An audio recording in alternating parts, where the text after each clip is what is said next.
Olá pessoal, voltamos então com mais um bloco, agora já entrando no estudo da nossa matéria, da nossa disciplina. Então vamos lá. Como eu disse para vocês ali no conteúdo programático, a gente vai começar pelo estudo da separação dos poderes. Na realidade, alguns doutrinadores, o Pedro Lenz é um deles, critica essa colocação, né? Separação dos poderes, porque ele diz que o poder é único e indivisível, né? E a Constituição assim prevê, mas também prevê a existência dos três poderes. Vamos dar uma olhadinha, ó. Então estamos lá no nosso artigo 1º da Constituição, no parágrafo único. Todo o poder emana do povo, que o exerce por meio de seus representantes eleitos ou diretamente nos termos desta Constituição. Então o que nós vemos aqui é que a Constituição atribui que o poder emana do povo. Então todo o poder, que é um só, está nas mãos do povo. Mas o artigo 2º já diz o seguinte, olha, são poderes da União, independentes e harmônicos entre si, o Legislativo, o Executivo e o Judiciário. Na verdade, é feita uma crítica a esta colocação do artigo 2º, porque acaba falando na existência de três poderes, quando na verdade o poder é um só. Tá? É uma impropriedade de nomenclatura da Constituição, mas nós podemos nos referir, porque é tão popularmente dito, e inclusive nos livros também é tratado como os três poderes: o poder executivo, o legislativo e o judiciário. Tá legal? Então vamos lá. As funções dos poderes, como a gente estudou lá em ciência política, elas foram identificadas inicialmente por Aristóteles, que identificou a função de administrar, a função de criar as normas e a função de aplicar as normas e a função de julgar. Então, administrar e aplicar as normas, poder executivo, as normas criadas pelo poder legislativo e o poder judiciário julgando. Só que essas três funções não foram previstas inicialmente por Aristóteles na mão de poderes distintos, mas na mão do soberano. Então ele identificou estas três funções. E depois outros doutrinadores vieram e trabalharam essa questão, e o que melhor se debruçou sobre isso foi o Montesquieu, que em seu livro O Espírito das Leis atribuiu estas funções a três órgãos distintos, independentes e harmônicos entre si.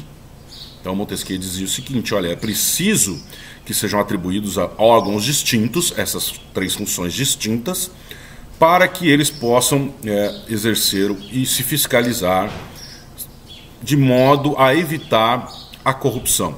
Porque ele defendia que a concentração de poder leva à corrupção, a concentração de poder corrompe. Então ele achava que era necessário a atribuição dessas três funções a três órgãos distintos que se fiscalizassem mutuamente. Muito bem? Com o passar do tempo, os países e as doutrinas começaram a identificar que para que efetivamente um poder fosse independente, ele precisaria, além de desenvolver essas funções típicas, desenvolver também as suas funções atípicas. Então, ao poder executivo, além da função de administrar, foi dada a possibilidade de participar do processo legislativo. Nós veremos no estudo das espécies normativas que existe a participação do presidente da República na sanção e no veto no processo legislativo. Ele também participa através da criação, da edição de medidas provisórias. Nós temos visto aí com uma boa frequência os detentores, os nossos mandatários aí, que exercem o poder executivo, se utilizando da medida provisória com bastante frequência. E nós temos também a possibilidade da lei delegada, né, em que o chefe do executivo recebe do poder legislativo a delegação para legislar. Aliás, quando a gente viu aqui no estudo do conteúdo programático, a gente falou da indelegabilidade das funções.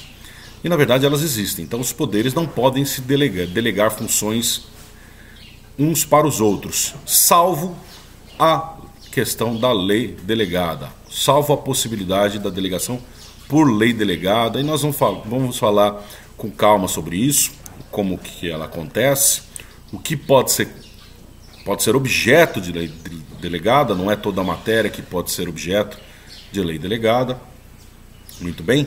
Então nós veremos isso. Então, voltando aqui, o Montesquieu identificou as três funções na mão de três poderes distintos, mas com o desenvolvimento dos países, dos seus sistemas constitucionais, e as doutrinas acabaram identificando essa necessidade, além de atribuir as funções típicas, também atribuir as funções atípicas. Então, o Poder Executivo, como eu disse, além de administrar e de aplicar a lei, ele também participa do processo legislativo de algumas formas. E também julga, né? Nós temos os processos disciplinares de servidores públicos, nós temos processos administrativos a partir de requerimento dos administrados. Por exemplo, quando eu quero um alvará de uma construção, se vai ser concedido ou não esse alvará de construção, né? Isso passa por uma decisão que é um julgamento do Poder Executivo. Muito bem? Poder Legislativo, além da função típica de legislar e função típica de fiscalizar, atenção, hein? O Poder Legislativo tem como função típica também fiscalizar, como a gente já estudou anteriormente. Tá? Ele faz a fiscalização financeira, orçamentária, contábil, operacional e patrimonial. E, portanto, é função típica do Poder Legislativo fiscalizar também. Tá? Além dessas duas funções típicas, ele também exerce funções atípicas, né?